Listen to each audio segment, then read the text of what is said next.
Salam damai sejahtera saudara-saudaraku yang terkasih, pencinta firman Tuhan. Berjumpa kembali dengan Bible Learning with Father Joseph. Bagaimana kabar Anda hari ini? Saya Romo Yosef sudah jauh lebih baik pada hari ini dibanding 2-3 hari yang lalu. Karena kemarin saya sudah bed rest, istirahat total 2-3 hari. Terima kasih untuk semua doa-doa dan juga dukungan Anda. Doa saya, doa yang sama juga selalu mengalir untuk Anda, untuk kesehatan Anda, untuk rezeki Anda, untuk kesejahteraan Anda semua. Saudara-saudaraku, hari ini tanggal 3 Februari 2023 adalah Jumat yang pertama. Sebagaimana kita tahu, bagi orang Kristiani, Jumat pertama selalu spesial.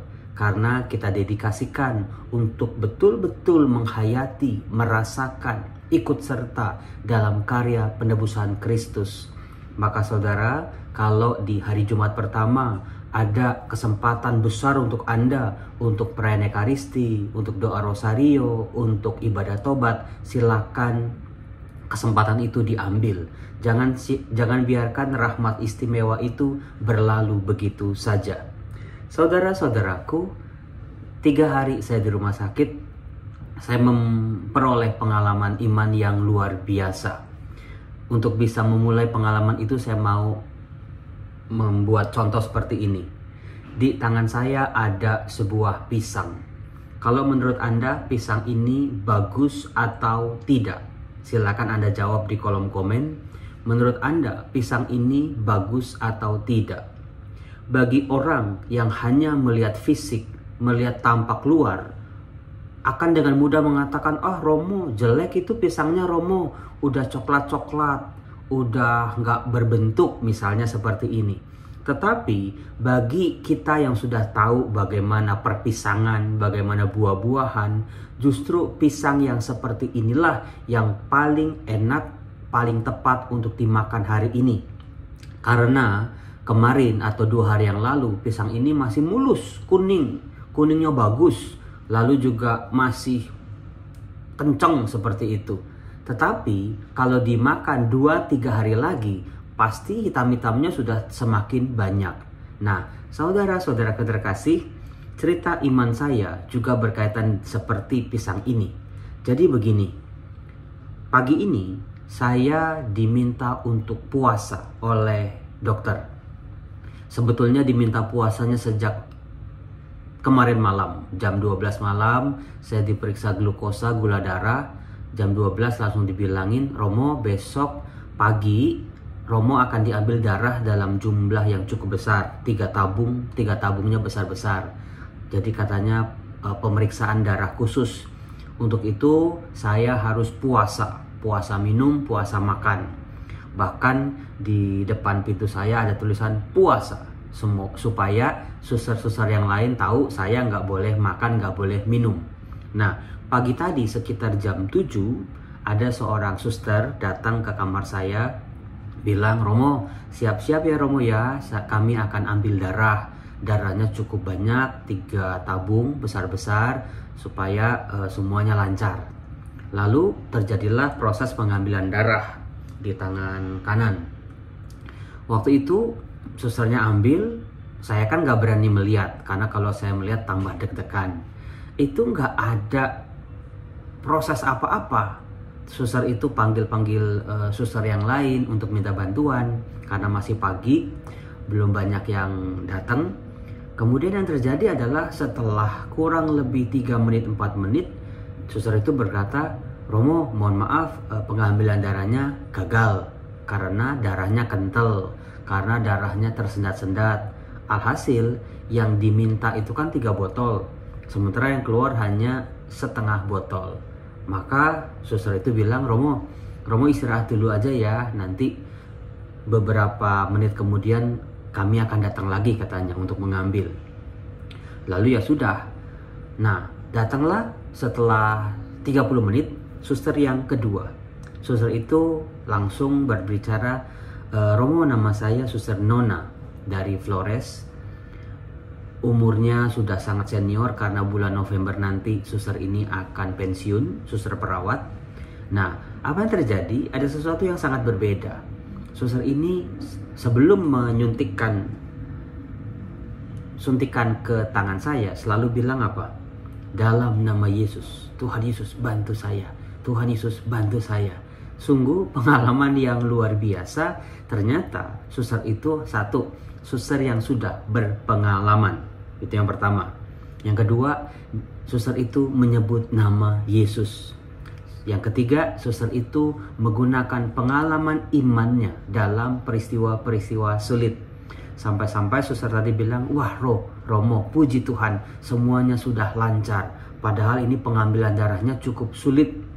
Karena butuh 3 botol, tidak boleh kurang sedikit pun. Kalau kurang sedikit pun, Romo akan disuntik lagi untuk ambil darah lagi. Saudara-saudara yang terkasih, pengalaman harian kita harus kita warnai dengan iman kita. Jadi, apa yang kita imani jangan cuma ketika kita di gereja, jangan cuma ketika kita berdoa, jangan cuma ketika kita merayakan perayaan Ekaristi atau kebaktian atau praise and worship. Tetapi yang namanya iman harus betul-betul nyata dalam hidup keseharian kita. Hanya sesederhana menyebut dalam nama Yesus. Hanya dengan sederhana, Tuhan Yesus tolong aku. Dan semuanya akan terjadi jauh lebih baik daripada yang kita harapkan. Nah, pengalaman iman itu membawa saya pada permenungan yang kebetulan hari ini dibacakan di bacaan pertama, surat kepada orang Ibrani bab 13. Silakan Anda buka-buka kitab suci Anda, surat kepada orang Ibrani bab 13. Itu luar biasa. Isinya salah satu yang paling bagus dalam seluruh kitab suci. Kalau kitab suci itu, Alkitab itu bagus-bagus semuanya. Nah, yang ini Ibrani 13 adalah salah satu yang terbagus. Ibrani 13 adalah surat kepada orang Ibrani bab yang terakhir. Artinya di pesan-pesan terakhir dari penulis ini. Dikatakan begini, bahwa Tuhan tidak akan meninggalkan kita umatnya. Tuhan akan selalu menyertai kita. Luar biasa. Surat kepada orang Ibrani menyebut, sebab Tuhan telah berkata, aku tidak akan meninggalkan engkau.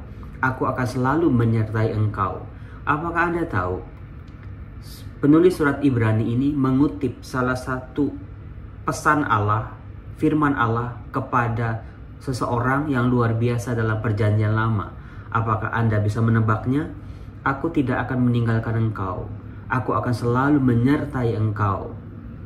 Apakah Anda tahu? Silakan tulis di kolom komen. Salah seorang tokoh, saya kasih clue. Tokoh muda. Dia luar biasa. Dia pemimpin perang. Dia mampu melewati sungai Yordan yang sedang meluap. Dia mampu memimpin orang Israel untuk mengalahkan kota Yeriko dan kota-kota di Kanaan. Siapa lagi kalau bukan Yosua? Yosua adalah salah seorang anak muda yang dipilih oleh Tuhan untuk meneruskan tongkat estafet dari Musa. Musa, pemimpin orang Israel, ketika Musa sudah di dataran Moab, hampir masuk ke dalam tanah terjanji, Musa wafat di situ. Langsung tongkat kepemimpinan diambil oleh Yosua untuk memimpin orang Israel. Yosua betul-betul diturunkan kepada Yosua roh Musa, roh ketaatan, roh rasa percaya, roh penyertaan Tuhan untuk hidupnya.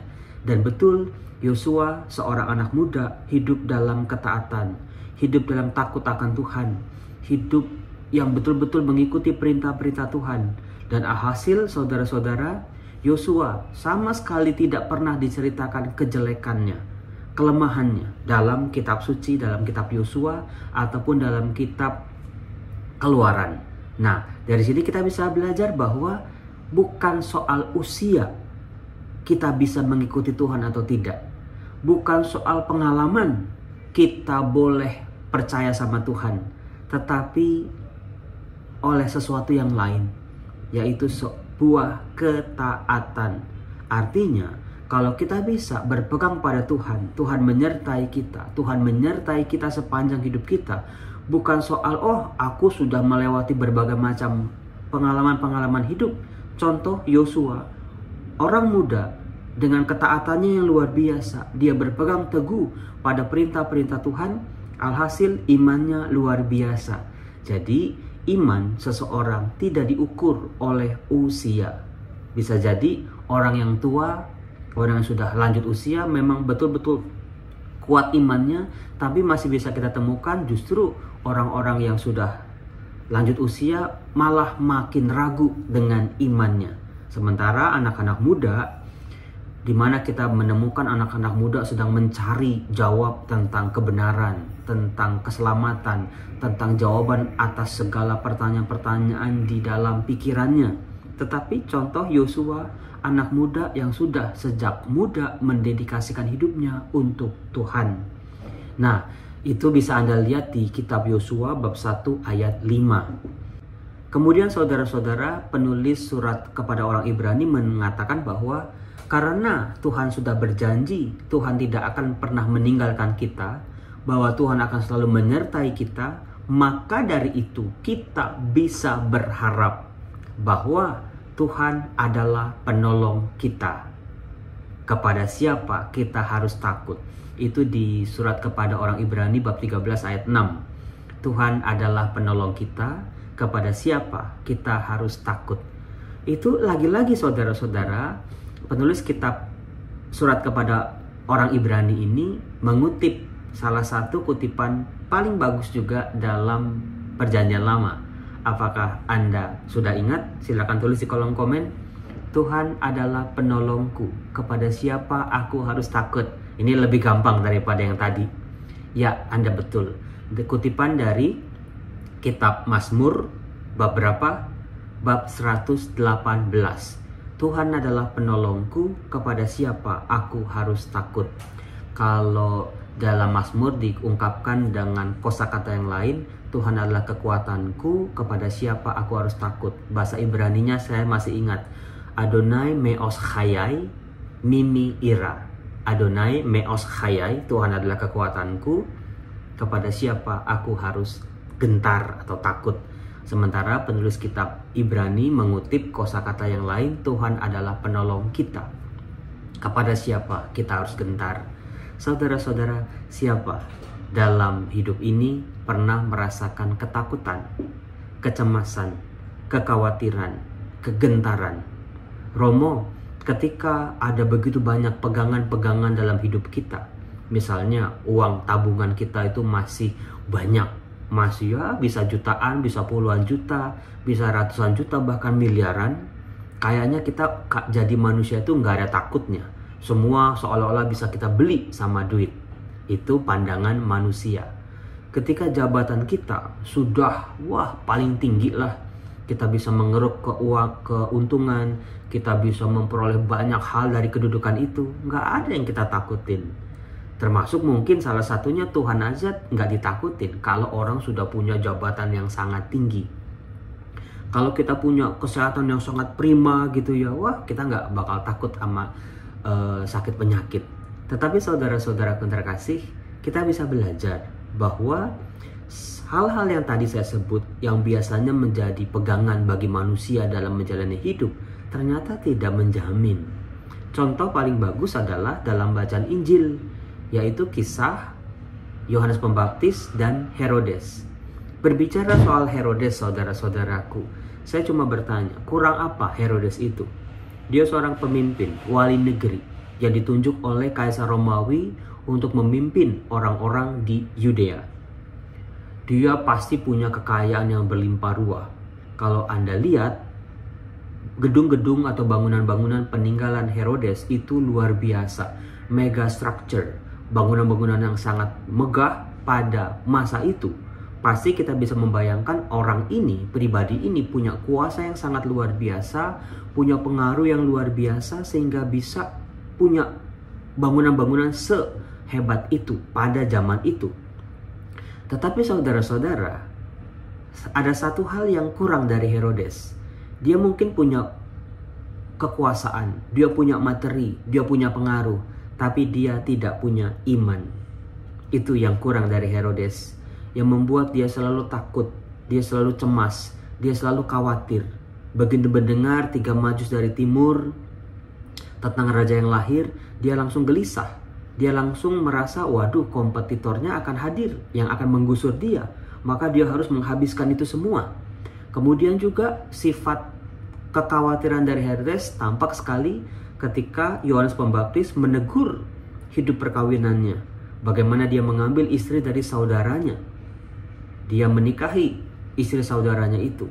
Dan ketika hal itu dibongkar oleh Yohanes Pembaptis, dia merasa khawatir, dia merasa takut.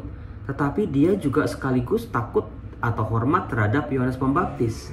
Tapi ketika dia berjanji di depan orang banyak, ketika putri Herodias itu menari-nari di depan para tamunya, orang-orang bangsawan, orang-orang kehormatan, dia berkata, "Mintalah apa saja, sekalipun setengah dari kekayaanku, aku akan memberikannya kepadamu." Begitu putri Herodias berkata, "Aku minta kepala Yohanes Pembaptis," dia menjadi cemas, dia menjadi takut, integritasnya menjadi hancur berantakan. Nah, maka dari itu, dia yang tadinya hormat terhadap Yohanes Pembaptis, tidak segan-segan dia memenggal kepala Yohanes Pembaptis. Di Jumat yang pertama ini kita bisa belajar bahwa iman itu bukan soal angka. Iman bukan soal, wah Romo saya sudah dibaptis sejak saya dilahirkan. Saya sudah dibaptis sejak bayi. Saya sudah Romo jadi aktivis di gereja selama puluhan tahun. Tetapi apakah iman kita berbicara dalam kehidupan harian kita? Apakah iman kita menjadi iman yang hidup? Bukan iman yang tempelan, bukan iman yang cuma ditulis di KTP. Bukan iman yang kita bangga-banggakan dengan kalung salib, dengan rosario, dengan segala atribut-atribut keagamaan. Tetapi iman yang ada di sini. Iman yang kita bawa sampai mati. Tuhan adalah penolongku. Kepada siapa kita harus takut? Tuhan yang berjanji, aku akan menyertai engkau. Aku tidak akan meninggalkan engkau sedikit pun. Itulah yang kita bawa sampai kapanpun. Salam damai sejahtera saudara-saudara. Terima kasih, semoga hidup Anda semakin pulih, semakin baik karena iman yang kita percaya pada Tuhan. Salam.